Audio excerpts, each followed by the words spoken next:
Kalshi this week was sued by the New York State Attorney General's office. This is the obviously the big prediction market, saying that they were actually running an illegal gambling operation. Now, if this suit is successful, how can any of these prediction markets actually exist? I mean, because it cites not just now, New York has all these states have quirky things where they regulate gambling and they regulate particularly sports, right?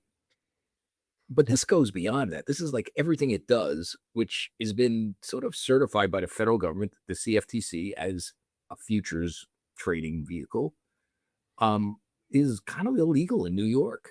And that's one thing. The other thing is like what I found odd is that um the they just singled out Kalshi.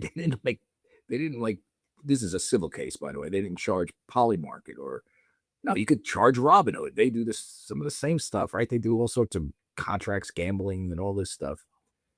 But they went after Kalshi. It's a very strange case. I'm trying to like get some answers out of Tish James' office, which they say, oh, we have to regulate gambling because it's bad and kids can gamble. By the way, people who are, I think you can't gamble in New York like legally.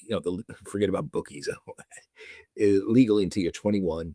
But because this is, Kalshi's a futures market, you're 18 and you can tap into its services.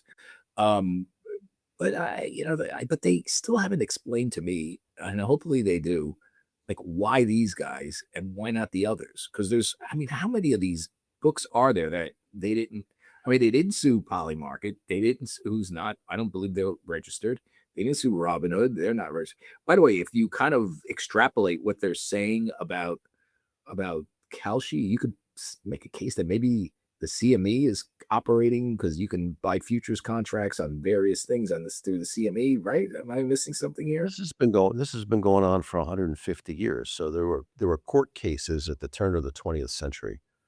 There used to be something called bucket shops where you could go in and basically gamble on the stock market without actually owning any shares. So, okay, it was basically a very primitive form of a socially mobilized prediction market.